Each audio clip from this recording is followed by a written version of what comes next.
¿Cómo están? Buenas tardes, ¿cómo están todos? Espero todos se encuentren muy bien, estén teniendo una linda tarde de sábado. Yo estoy muy contenta por compartir una vez más con ustedes un tema que me parece de vida o muerte en los tiempos en los que corren. Me parece que entender el alcance de hasta dónde llega la manipulación del lado de las redes sociales, que hoy en día el mundo digital se ha vuelto el mundo principal donde habitamos la mayoría de los seres humanos y por ende comprender el alcance de la manipulación, la guerra psicológica en este aspecto y sus efectos en nuestra salud me parece de vida o muerte entenderlo. ¿Para qué? Para poder administrar verdaderamente nuestro territorio. Ustedes saben que cuando nombramos el concepto de guerra psicológica, el concepto de la manipulación de la percepción, de la manipulación de las mentes, del lavado de cerebro incluso. Daniel Stulin en su libro El Instituto Tavistock define a este instituto como la principal institución dedicada al lavado de cerebro colectivo y a los cambios culturales que hay detrás desde el siglo pasado. Fíjense hasta dónde llega la certeza de Daniel Stulin para denominar a este instituto de esta manera. Ustedes saben que yo fui psicoanalista mucho tiempo y bueno, cuando empecé a investigar sobre el Instituto Tavistock, empecé a entender cómo el psicoanálisis, la psicología, particularmente de la mano del psicoanálisis y la psiquiatría, fueron las principales herramientas que junto con los medios masivos de comunicación, con la radio, bueno, ni hablar hoy con la explosión de Internet y con el tema que nos trae hoy, que son las redes sociales, cómo a través de estos instrumentos se puede llevar a cabo esta manipulación de la percepción de la opinión pública, como lo dice en términos de Tavistock, y de los cambios culturales en última instancia, que por supuesto que son absolutamente ingenierizados, que responden a ciertos intereses económicos y vamos a ir entendiendo cómo esto se ha complejizado mucho en estos últimos 4 años, desde el 2020, y efectivamente cómo esto nos está afectando diariamente, generándonos síntomas incluso sin darnos cuenta, moldeando la percepción que tenemos del mundo, que por supuesto que cuando entendemos el concepto del libre albedrío, hoy en día esto está muy comprometido por el alcance, como les decía, que tienen estas herramientas en el moldeo de nuestra percepción. Entendemos que la guerra psicológica es el intento de manipular los procesos cognitivos individuales y los procesos cognitivos colectivos a través de ciertos instrumentos, en este caso pueden ser instrumentos tecnológicos. Ahora bien,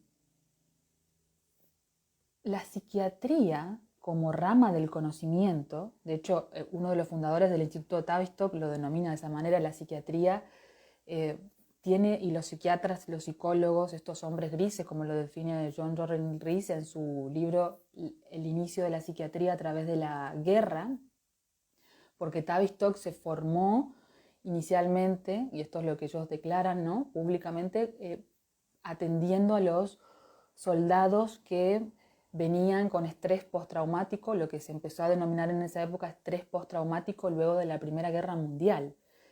Pero John Rollin Rees define, ¿sí?, este concepto de acción psicológica como la manipulación de la opinión pública a través de cambios culturales paulatinos y a través de esta disciplina que es la psiquiatría y la psicología. Ya vemos que el psicoanálisis dentro de lo que es Occidente al menos se formó y se institucionalizó como la corriente predominante para formar a los profesionales en el ámbito de la salud mental. Es la que más apoyo financiero ha tenido. Cuando uno analiza los programas de estudio en todas las universidades, tanto públicas como privadas, uno se encuentra con que Freud se lee en todas las materias y esto no es casualidad porque tiene que ver con cómo se fue moldeando esa opinión pública en temas tan importantes, por ejemplo, como el concepto que tenemos sobre la familia, sobre la sexualidad, sobre nuestra salud. Recordemos que también los mismos que financiaron el Instituto Tavistock, que son entre otras familias los Rockefeller, también financiaron a John Rollin Rees en esta investigación, a Kurt Lewin con una beca también. Y quédense con este dato de Kurt Lewin, porque Kurt Lewin, en su análisis de la perspectiva moral, en su libro de la perspectiva moral, él dice y define que la guerra y la acción psicológica se pueden entender cuando uno confunde tanto la percepción y la estructura cognitiva de un individuo que duda de todo a tal punto que no sabe, no puede distinguir esta persona que ha sido manipulada e intervenida psicológicamente, duda de todas sus estructuras, inclusive empieza a dudar de su estructura moral. Vamos a ver después, cuando empecemos a analizar punto por punto las cosas que traje para trabajar con ustedes. En el ambiente digital, en las redes sociales particularmente, esta desestructuración cognitiva de la realidad, donde el individuo verdaderamente, ante el estilo comunicativo contradictorio y la sobreinformación que hay en las redes sociales, empieza a dudar de todo.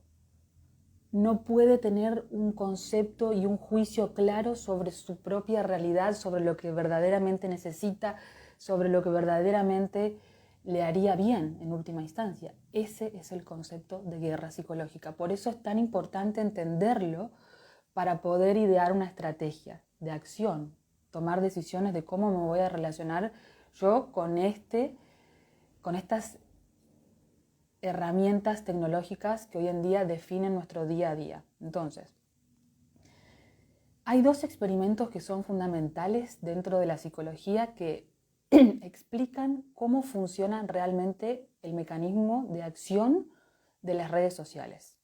Y son dos experimentos que se hicieron dentro de la psicología conductual, es decir, esa psicología que en el siglo pasado se empezó a interesar en estudiar cuáles son los determinantes de nuestro comportamiento.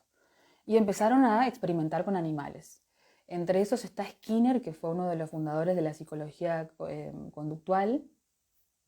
Y Skinner descubre cómo condicionar, descubre e investiga y perfecciona cómo condicionar el comportamiento de un animal en laboratorios. Por supuesto que esto después se traslada a humanos. Esto después se replica en humanos y de hecho el experimento de Skinner sirve para entender el mecanismo de acción psicológica detrás de las redes sociales y por qué son tan adictivas y por qué tienen la capacidad tan impresionante de moldear las estructuras cognitivas, empezando por la atención.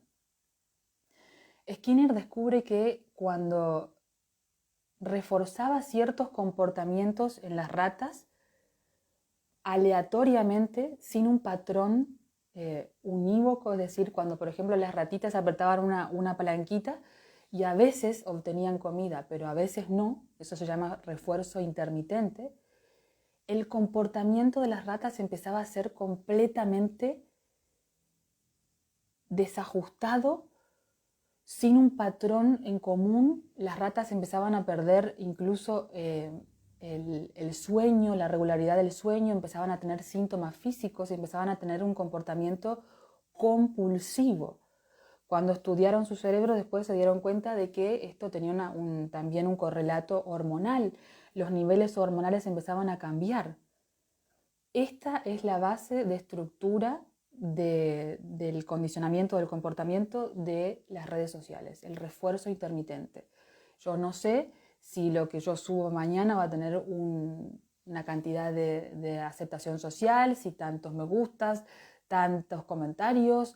El concepto de validación social a través de la red social es el refuerzo intermitente que genera una conducta, primero compulsiva, segundo adictiva. Pero si lo analizamos con el otro experimento de psicología del comportamiento, que lo realiza Pavlov, que fue otro de los fundadores de la psicología conductual, y no es tan conocido. De hecho, yo en mi formación oficial, como dentro de la carrera de psicología, no lo estudié a este experimento que se los voy a compartir ahora, creo que es el más importante porque de hecho fue el que más financiación tuvo de todos los gobiernos de Alemania, de Inglaterra particularmente. O sea, ahí no habían bandos ni de buenos ni de malos en la Segunda Guerra, sino que habían intereses de muchos países en que Pavlov estudie cómo condicionar y cómo cambiar, modificar, moldear el comportamiento de los animales, porque esto se traslada luego a humano, por supuesto. Si le sumamos al experimento de Skinner, del refuerzo intermitente, este otro experimento de Pavlov, que no es tan conocido, que explica, el experimento consistía en mostrarles a los animales, a los perros, él experimentaba con perros, primero un óvalo y luego un redondo, ¿no? Y primero el redondo significaba un castigo y luego el óvalo significaba un refuerzo positivo. Entonces empezaba a alternar para que el animal asocie ese refuerzo positivo o negativo, depende del caso, a este estímulo visual. Pero luego lo que empezó a hacer Pavlov fue empezar a confundir al animal y entonces empezaba a cambiar el orden de esos estímulos asociados a este, por ejemplo, a este refuerzo positivo o negativo. Entonces, el animal no podía asociar definitivamente ese estímulo a un refuerzo, sea negativo o positivo. Empezaba a confundir al animal. Cuando el animal empezaba a tener esta percepción de estos estímulos contradictorios entre sí, empezaba a cambiar su comportamiento. Se empezaba a automutilar, empezaba a tener manifestaciones de cambios en el comportamiento a nivel del sueño, a nivel hormonal, a nivel de comportamiento, empezaba a tener un comportamiento contradictorio, disruptivo, maníaco. También a veces tenía pérdida de energía.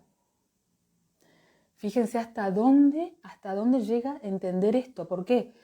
Porque hoy en día otro de los principios conductores para entender cómo se maneja la comunicación dentro de las redes sociales a nivel general es esto de presentar un discurso contradictorio. De hecho, yo lo vengo estudiando muchísimo, cómo este estilo comunicativo que se maneja, que es contradictorio, que presenta desde el juicio, desde la lógica, múltiples baches, esa misma estructura comunicacional sumado al refuerzo intermitente genera esta cosa que Kurt Lewin denominaba como la explosión, la desestructuración del edificio cognitivo a partir del cual empezamos a incorporar el mundo exterior.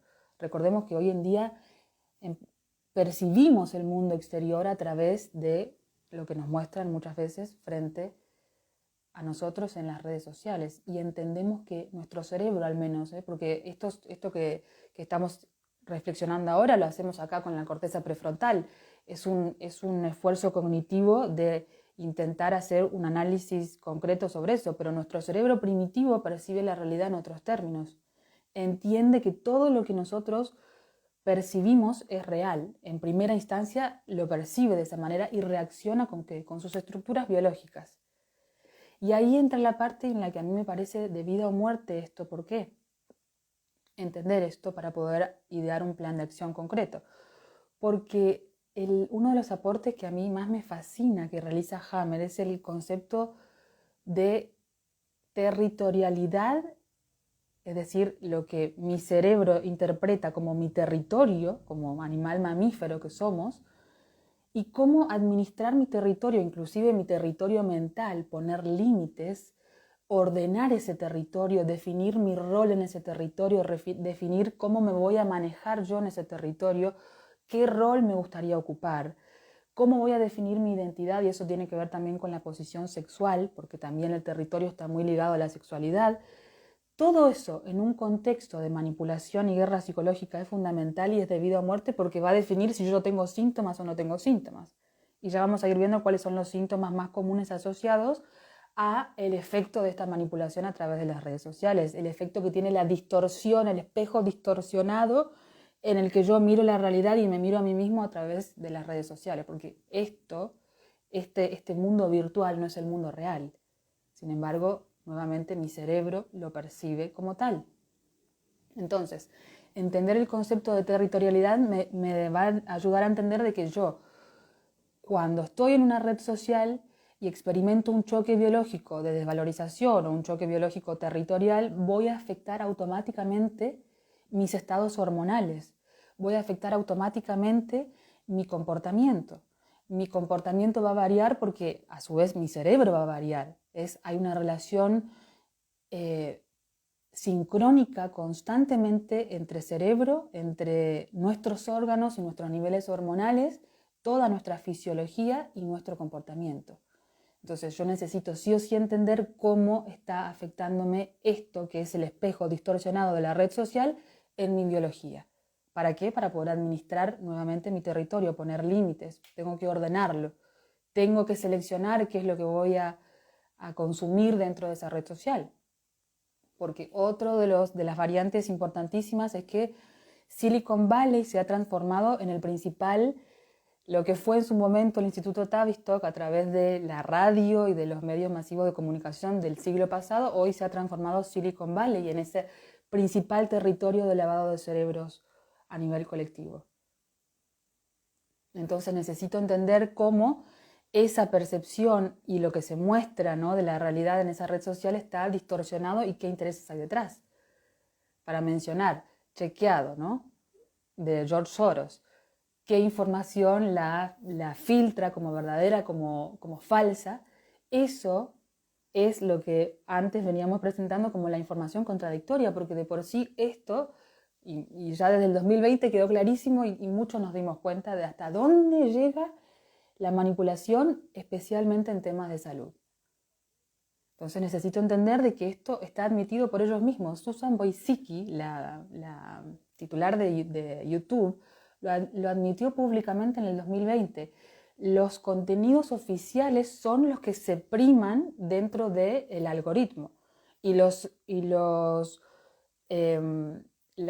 medios de comunicación que muestran una versión diferente de lo oficial, que está obviamente, ya sabemos que están los mismos intereses de siempre, ya desde el 1910 con el informe Flexner, recomiendo a todos, investiguen sobre el informe Flexner para entender qué intereses hay detrás de la medicina que conocemos hoy en día como oficial, del sistema médico, que no tiene nada que ver con la práctica milenaria absolutamente maravillosa y hermosa que es la medicina. No tiene nada que ver con eso. Esto es un sistema médico propiciado y financiado por ciertos intereses que vienen del petróleo, vienen de la química y luego se trasladaron a esto, a una industria química médica.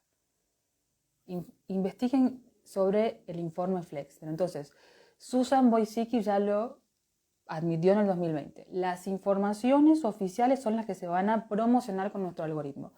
Eso va formando una opinión pública que en última instancia nos lleva a tomar decisiones. Que ya vemos que tanto daño nos puede llegar a hacer. A tomar decisiones que no coinciden con el verdadero cuidado de nuestro territorio. Primero, de nuestro cuerpo y en segunda instancia de nuestras mentes. ¿Cómo poner límites a eso, ¿no?, para poder defendernos? Ustedes saben que cuando yo no puedo identificar quién está detrás de un ataque, no me puedo defender.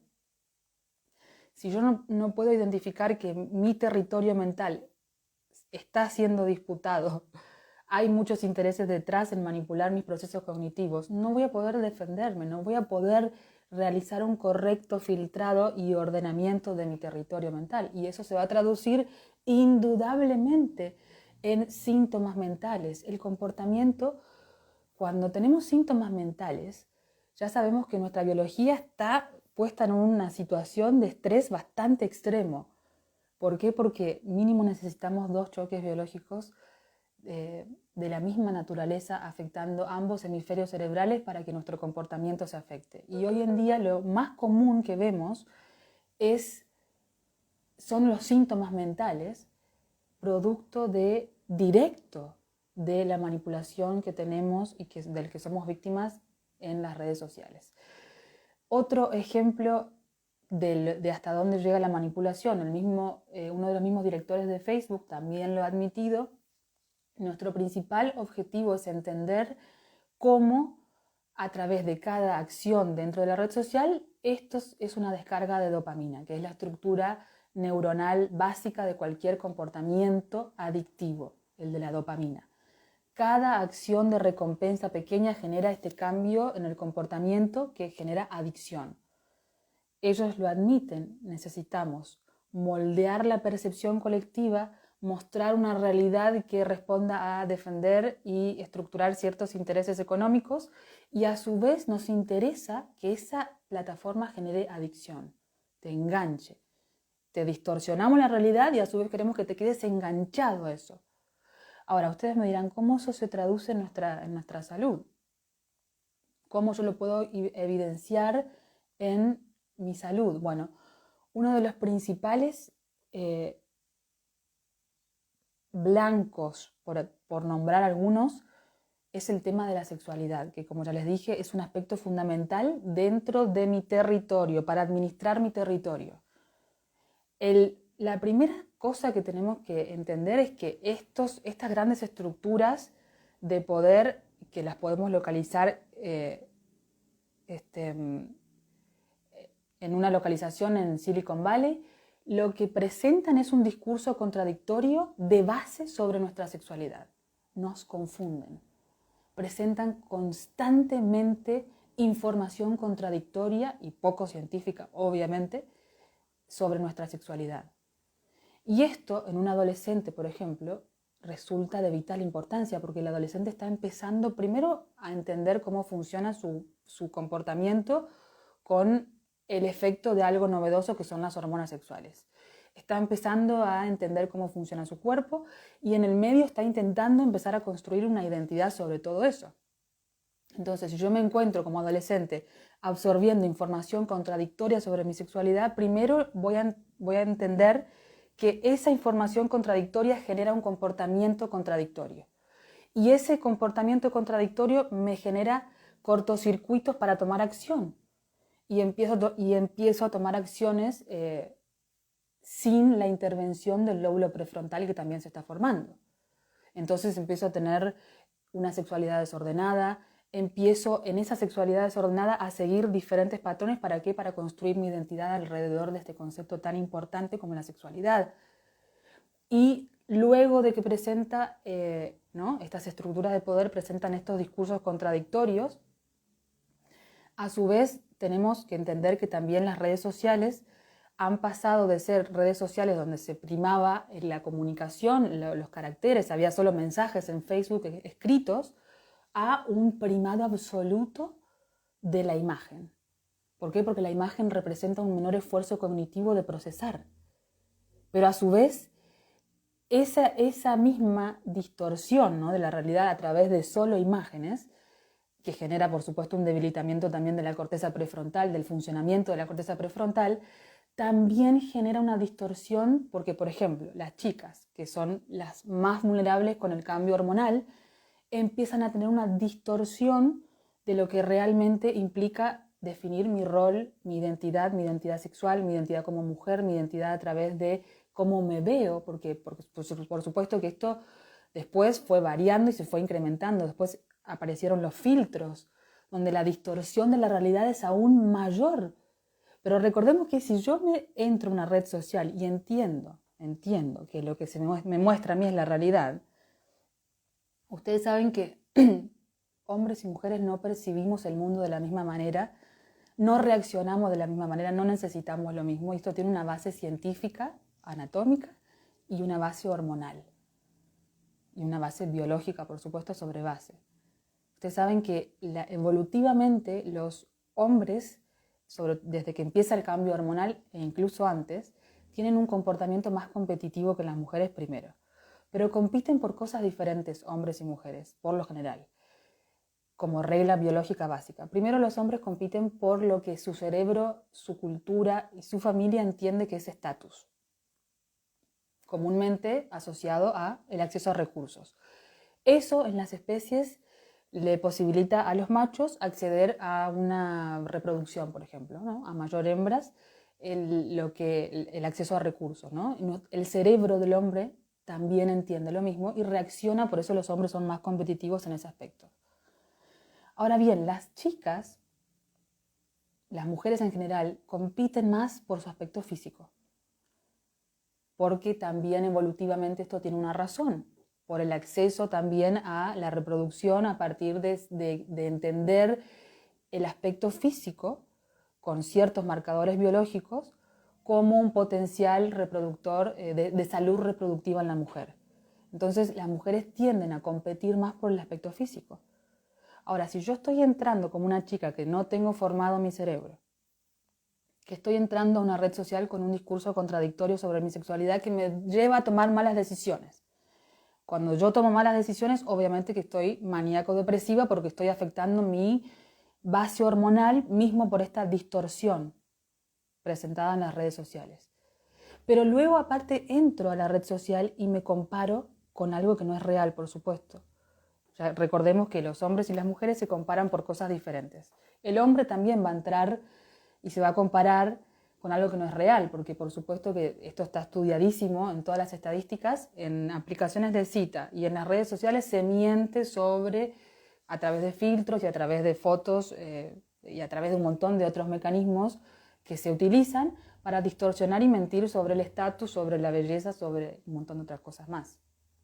Sin embargo, si yo entiendo, mi cerebro, sobre todo el viejo, ¿no? El cerebro viejo, entiende que eso es la realidad, yo voy a generar mínimo un conflicto de desvalorización, voy a afectar mi sustancia blanca, voy a empezar con dolores en todo lo que es el aparato locomotor y luego voy a afectar mi conducta hormonal, voy a empezar con depresión, voy a empezar con síntomas mentales, voy a empezar con un trastorno alimenticio, etc. Fíjense hasta dónde llega esto de la manipulación. Otra cosa importantísima a entender en lo que tiene que ver con la sexualidad, conflictos territoriales, guerra psicológica, discurso contradictorio, sobreinformación y estímulo aleatorio. Tema parejas, ¿no? Administrar el territorio de la pareja, ponerle límites. Ustedes no saben la cantidad de pacientes con los que trabajo, que vienen hombres y mujeres, que vienen con sintomatología de comportamiento y variaciones en sus estados hormonales sexuales por no poder administrar correctamente el territorio de la pareja en las redes sociales.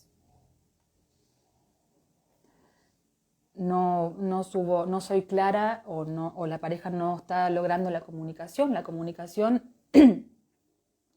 es la principal herramienta para poder administrar mi territorio. Yo tengo que poner límites, tengo que poder definir mi rol, tengo que poder entender y explicar mi sexualidad y administrarla dentro de mi territorio, dentro de mi casa, dentro de mi vida, de mi pareja. Tengo que poder ponerle palabras a eso.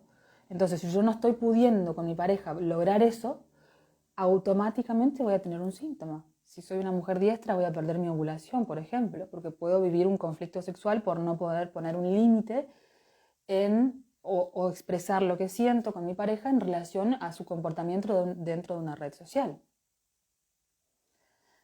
Tema aparte de lo amplio que es el tema de las aplicaciones de cita y del consumo de pornografía, la distorsión que esto representa y los efectos neuronales y por supuesto en el comportamiento, ni hablar de choques biológicos territoriales que esto representa.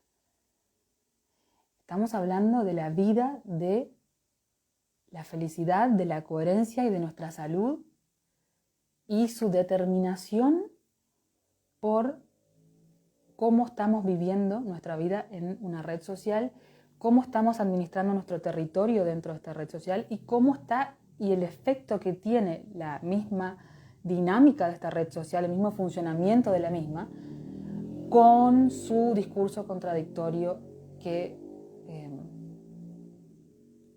yo lo denomino como un discurso esquizofrénico. ¿Por qué? Porque lo tomo del aporte de la psicología sistémica, que estudia cómo el discurso contradictorio, el discurso que la orden y la contraorden, el discurso donde yo afirmo una premisa y luego afirmo otra total y completamente opuesta, eso genera el enloquecimiento de la persona, genera lo que Henry Laborit decía, la inhibición de acción. Cuando yo me inhibo de accionar frente al estrés porque no sé qué camino tomar, no sé cuál es el correcto, automáticamente voy a tener un choque biológico. Eso denlo por hecho.